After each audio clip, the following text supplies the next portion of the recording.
प्रधानमंत्री नरेंद्र मोदी ने मन की बात कार्यक्रम के जरिए देश विदेश के लोगों के साथ अपने विचार साझा किए। प्रधानमंत्री ने कहा, आजादी के अमृतकाल में भारत को G20 की अध्यक्षता मिलना गौरव की बात। पीएम ने विश्व कल्याण पर जोर देते हुए कहा कि one earth one family one future की थीम वसुधैव कुटुंबकम की हमारी प्रतिबद्धता को करती है जाहिर।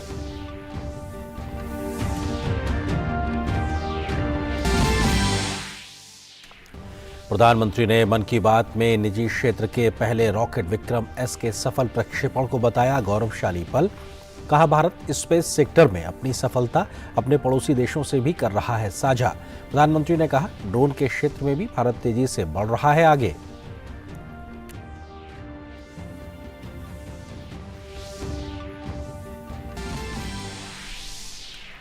गुजरात में विधानसभा चुनाव के लिए भारतीय जनता पार्टी का जोरदार प्रचार अभियान जारी। भाजपा के स्टार प्रचारक और प्रधानमंत्री नरेंद्र मोदी आज नेत्रंग, खेड़ा और सूरत में करेंगे चुनावी रैलियां।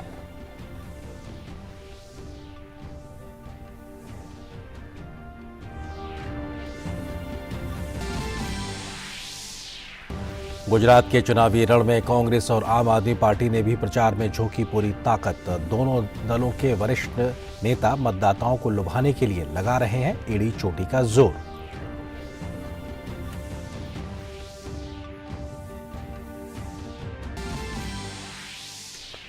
दिल्ली के प्रगति मैदान में चल रहे 41वें भारत अंतर्राष्ट्रीय व्यापार मेले का आज अंतिम दिन। वोकल फॉर लोकल और लोकल फॉर ग्लोबल जैसे कई लक्ष्यों को हासिल करने में व्यापार मेले की रही बड़ी भूमिका।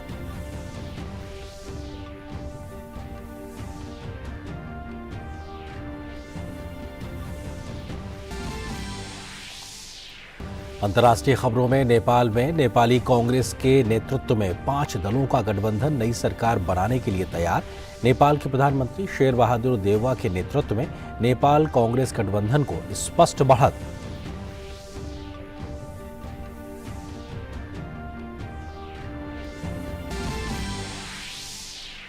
और खेल की खबरों में भारत और न्यूजीलैंड के बीच दूसरे वनडे में पड़ी बारिश की खलल। 12.5 ओवर के बाद मैच बारिश के कारण हुआ रद्द। न्यूजीलैंड सीरीज में फिलहाल 1-0 से आगे। बुधवार को खेला जाएगा तीसरा मुकाबला। फीफा विश्व कप में आज भी खेले जाएंगे 4 मुकाबले। प्रतियोगिता में बने रहने के उद्देश्य से 4 बार की चैंपियन जर्मनी उतरेगी स्पेन के खिलाफ। एक अन्य मैच में बेल्जियम का सामना होगा मोरक्को से। वहीं जापान का सामना कोस्टारिका से होगा तो क्रोएशिया के सामने होगी कनाडा की चुनौती।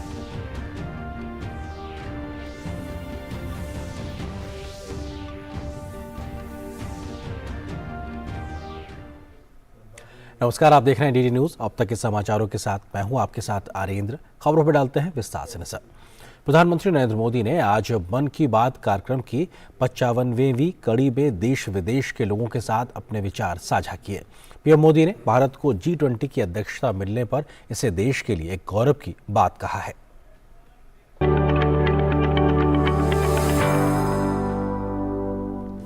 प्रधानमंत्री नरेंद्र मोदी ने मन की बात कार्यक्रम में एक अनूठे उपहार की चर्चा करते हुए तेलंगाना के एक बुनकर येल्धी हरिप्रसाद गारू की कला की जमकर सराहना की। पीएम ने कहा कि हरिप्रसाद जी ने अपनी कला के जरिए G20 का लोगो बुनकर भेजा है, जो सबका ध्यान आकर्षित कर रहा है।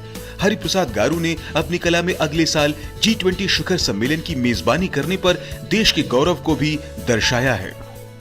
तेलंगाना के राजन्ना सिरसिला जिले में एक बुनकर भाई हैं येल्धी हरिप्रसाद गारू। उन्होंने मुझे अपने हाथों से G20 का यह लोगो बुनकर के भेजा है। यह शानदार उपहार देखकर तो मैं हैरान ही रह गया। हरिप्रसाद जी को अपनी कला में इतनी महारत हासिल है कि वो सबका ध्यान आकर्षित कर लेते हैं। हरिप्रसाद जी ने हाथ से बुने G20 के इस लोगो के साथ ही मुझे एक चिट्ठी भी भेजी है। इसमें उन्होंने लिखा है कि अगले साल G20 शिखर सम्मेलन की मेजबानी करना भारत के लिए बड़े ही गौरव की बात है। देश की इसी उपलब्धि की खुशी में उन्होंने G20 का यह लोगो अपने हाथों से तैयार किया है। प्रधानमंत्री ने G20 की अध्यक्षता को देश के लिए एक बड़ी अपॉर्चुनिटी बताया। पीएम ने ग्लोबल गुड, विश्व कल्याण पर जोर देते हुए कहा कि one earth, one family, one future की थीम वसुधैव कुटुंबकम के लिए हमारी प्रतिबद्धता को भी जाहिर करती है।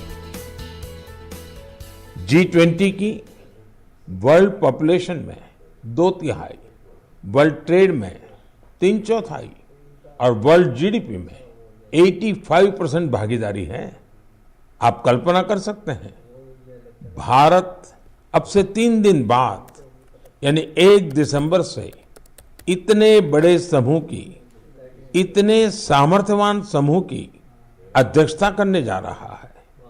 भारत के लिए, हर भारतवासी के लिए ये कितना बड़ा अवसर आया है।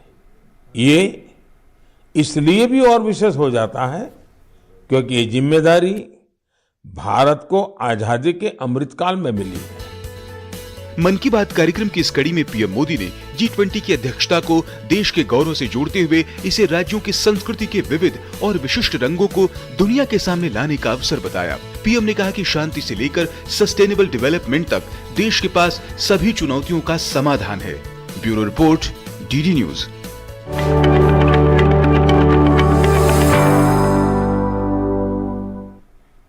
तो वहीं इसके साथ प्रधानमंत्री नरेंद्र मोदी ने आज अपने मन की बात कार्यक्रम में देश में विज्ञान के क्षेत्र में हो रही प्रगति की भी जमकर सराहना की है। प्रधानमंत्री मोदी ने निजी क्षेत्र के पहले रॉकेट विक्रम एस को एक ऐतिहासिक घटना बताते हुए देश के लिए इसे गौरवशाली पल करार दिया है।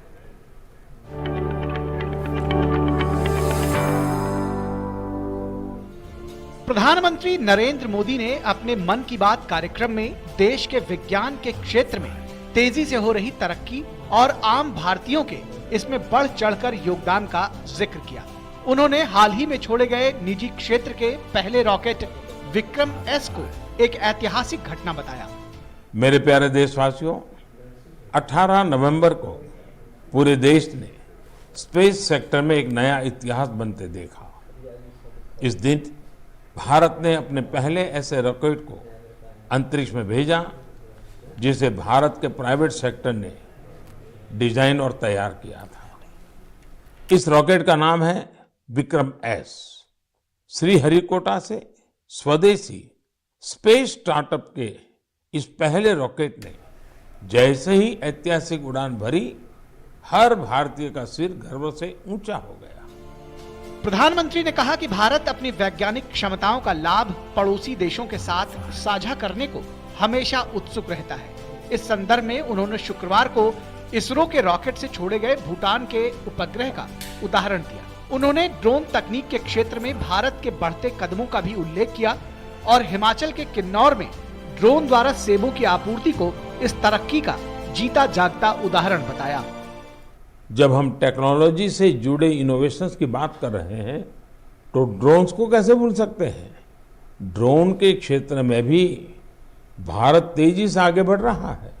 कुछ दिनों पहले हमने देखा कि कैसे हिमाचल प्रदेश के किन्नौर में ड्रोन्स के जरिए सेब ट्रांसपोर्ट किए गए। किन्नौर हिमाचल का दूर सुदूर जिला है और वहाँ इस मौसम में भारी बर्फ रहा करती है।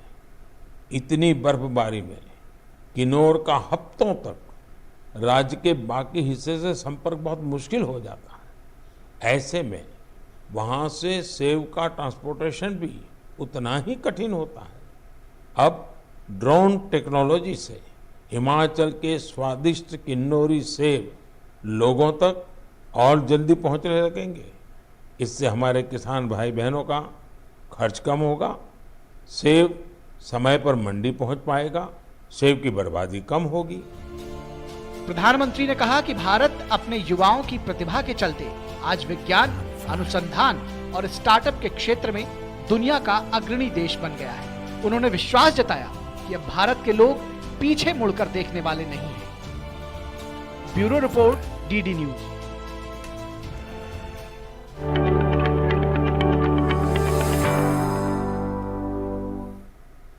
और प्रधानमंत्री नरेंद्र मोदी ने अपनी मन की बात कार्यक्रम में भारतीय संस्कृति में रची बसी संगीत की गहरी परंपरा को देश की पहचान बताया है।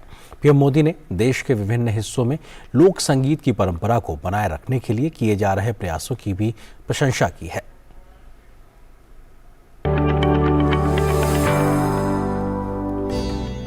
प्रधानमंत्री नरेंद्र मोदी ने भारतीय संस्कृति में रची बची संगीत की गहरी परंपरा को देश की पहचान बताया।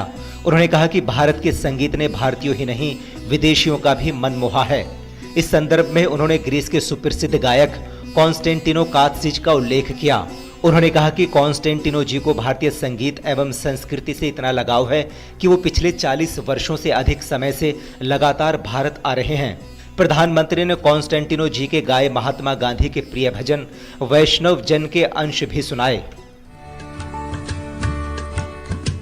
वैष्णव जन तो तेने कहिए जे पीर पराई जान रे। वैष्णव जन तो तेने कहिए जे पीर पराई जान रे। पर दुखे उपकार करे तो ये मन अभिमान नान रे। प्रधानमंत्री ने गुयाना और फिजी में बसे भारतीयों ने उन देशों में जिस तरह से भारतीय गीत संगीत की परंपरा को जीवित रखा है उसे एक अभिनव उदाहरण बताया।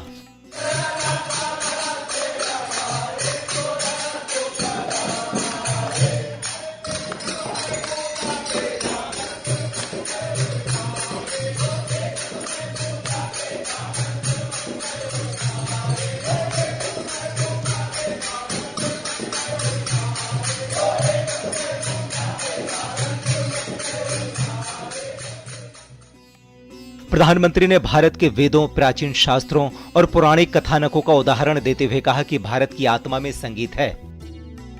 महान मनीषी कवि भर्तृहरि को हम सब उनके द्वारा रचित नीति शतक के लिए जानते हैं। एक श्लोक में वे कहते हैं कि कला, संगीत और साहित्य से हमारा लगाव ही मानवता की असली पहचान है। वास्तव में हमारी संस्कृति इसे ह्यूमैनिटी से भी ऊपर डिविनिटी तक ले जाती है।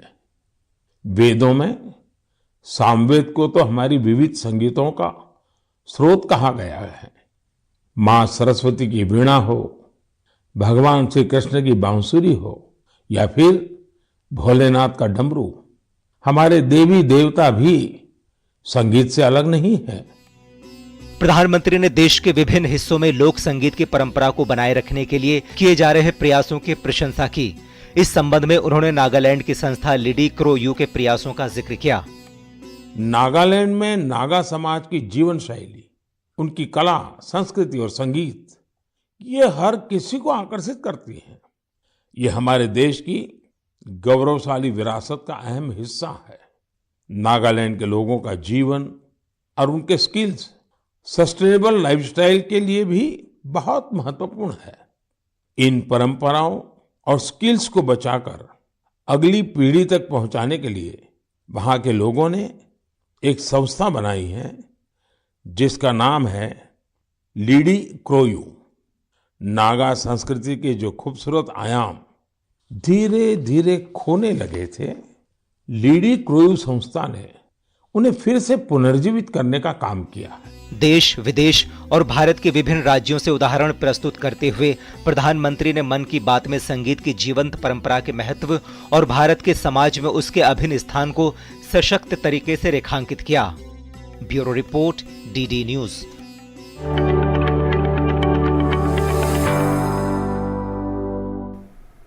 और सीधे रुख करते हैं गुजरात के नेत्रंग का, जहां प्रधानमंत्री नरेंद्र मोदी इस वक्त एक चुनावी रैली को संबोधित कर रहे हैं।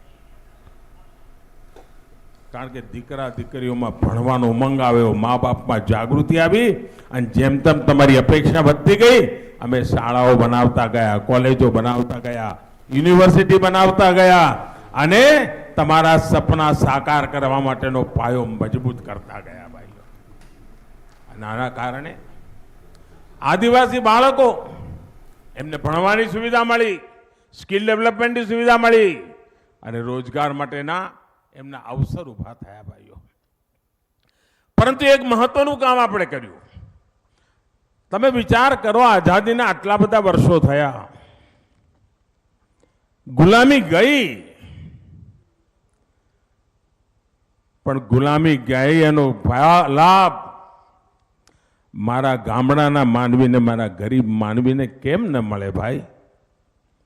તમે વિચાર કરો કે આઝાદીના 75 વર્ષ થાય ત્યાં સુધી તમારે ડોક્ટર થવું હોય તો અંગ્રેજીમાં ભણવું પડે, તમારે એન્જિનિયર થવું હોય તો તમારે અંગ્રેજીમાં ભણવું પડે, અને અંગ્રેજીમાં ભણવું હોય તો મોટા શહેરમાં જવું પડે. હવે અમારા આદિવાસી દીકરા દીકરીઓ શહેરમાં ભણવા માટે પૈસા લાવે ક્યાંથી? અમારો ગામડાનો માનવી લાવે ક્યાંથી? અમારો ગરીબ માનવી લાવે ક્યાંથી? અને કારણે એનું ડોક્ટર બનવાનું, એન્જિનિયર બનવાનું સપનું ક્યારેય પૂરું ન થાય. ભાઈઓ બહેનો, 75 વર્ષ સુધી આ કોંગ્રેસ વાળાને સૂઝ્યું નહીં. આ તમારી વચ્ચે મોટો થયેલો મોદી એ દિલ્હી ગયો, એણે નક્કી કર્યું કે હવે ડોક્ટર થવું હોય તો એ માતૃભાષામાં ભણી શકાય, એન્જિનિયર થવું હોય તો એ માતૃભાષામાં ભણી શકાય. પોતાની ભાષામાં ભણીને ડોક્ટર પણ બનાય, એન્જિનિયર પણ બનાય, અને આપણે શરૂ કરી દીધું ભાઈઓ. ભાઈઓ બહેનો, આ ગુજરાતમાં ડબલ એન્જિનની સરકાર, જનતા જનાર્દનની સેવા,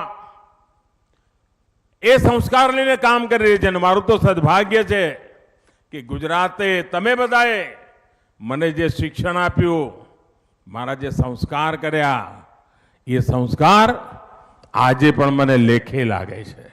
અને દિલ્હીમાં ગયો તો પણ હૈયે તો તમે જ બધા હો, અને એના કારણે કાર્યક્રમોની રચના વિચાર આવે ને, એ પણ તમારી રોજબરોજની જિંદગી, આખા દેશમાં આ ચિત્ર સમાન હોય છે. હવે આપ વિચાર કરો, શૌચાલય બનાવવાની વાત હોય, ગેસ કનેક્શન આપવાની વાત હોય, નળનું કનેક્શન આપીને નળથી જળ આપવાનું હોય, ગયા 8 વર્ષમાં આવા તો અનેક કામો. આપ વિચાર કરો, હિન્દુસ્તાનમાં અનેક હજારો લાખો ઘર એવા હતા કે આઝાદીના 75 વર્ષ પછી વીજળીનું કનેક્શન નહોતું ભાઈ. આજે પણ પાણીના કનેક્શન ન હોય એવા આપણા દેશમાં ઘરો હોય. તમારો દીકરો દિલ્હીમાં બેઠો હોય, એને દુઃખ થાય કે ના થાય ભાઈ? અને એટલે આખી સરકારની તાકાત લગાડી કે મારે ઘેર ઘેર નક્કી કરેલી સુવિધાઓ પહોંચાડવી છે.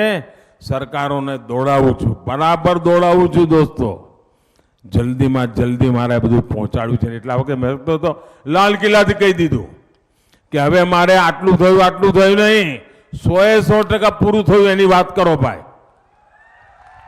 કામ હોય 100% પૂરું થવું જોઈએ ભાઈ. હવે સાહેબ 95 પહોંચી ગયા, 96 પહોંચી ગયા, સાહેબ પહેલા તો હતું જ નહીં ને, બધું બરાબર. પણ હવે 100%.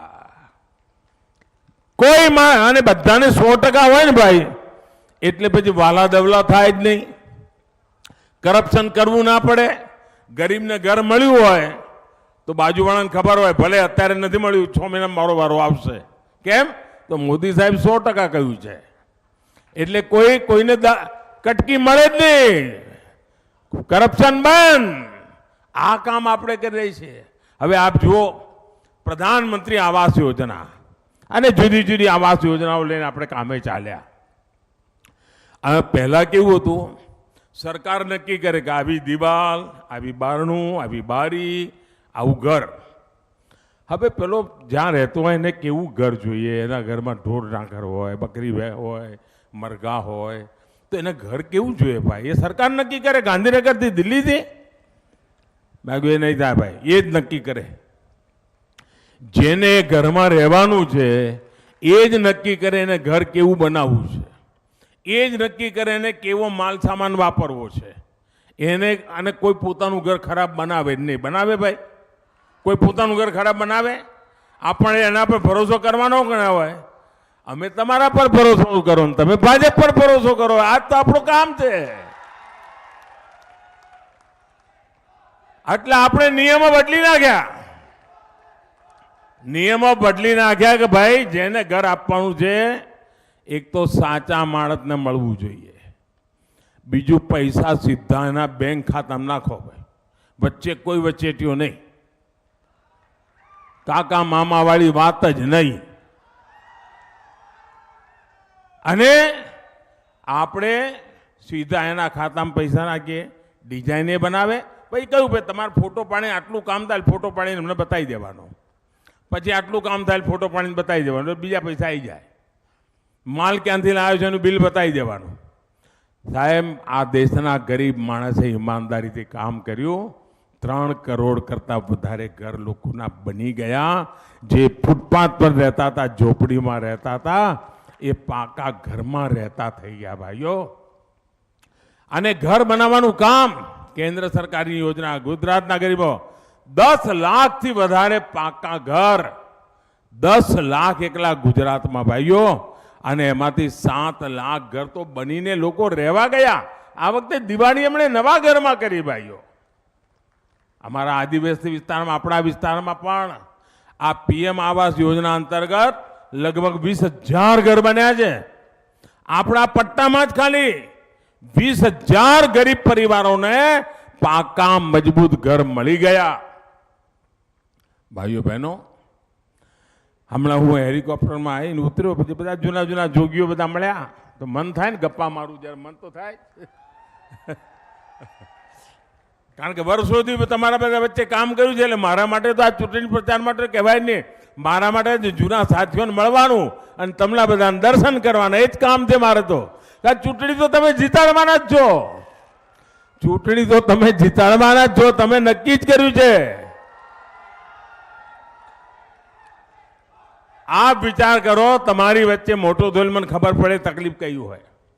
આટલી મોટી ભયંકર મહામારી આવી, આખી દુનિયામાં આવી, આપણા ઘરમાં આવી મોટી માંદગી આવે ને તો 5-10 વર્ષ સુધી ઊભા ના થઈ શકીએ ભાઈ. ઘરમાં આવડા મોટા દેશ પર આવડી મોટી મહામારી આવી, આ દેશ કેવી રીતે ઉભો, આખી દુનિયા હલી ગઈ છે. આજે પણ આખી દુનિયાને હજુ ટપ્પો પડતો નથી ભાઈ.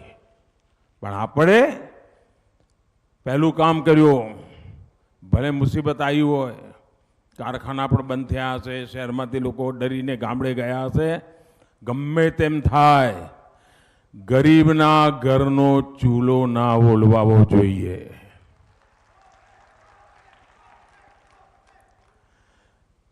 ગરીબના ઘરમાં છોકરું સાંજે ભૂખ્યું ના સૂવે, એ ચિંતા દિલ્હીમાં બેઠેલો તમારો આ દીકરો કરતો હતો ભાઈ.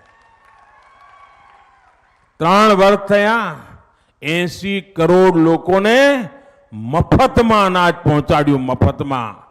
મને આ બધા કાર્યકર્તાઓ મળ્યા, હેલીપેડ મળ્યા, સાહેબ આ લોકો તમે અમે જ્યાં જઈએ ત્યાં આશીર્વાદ આપે છે.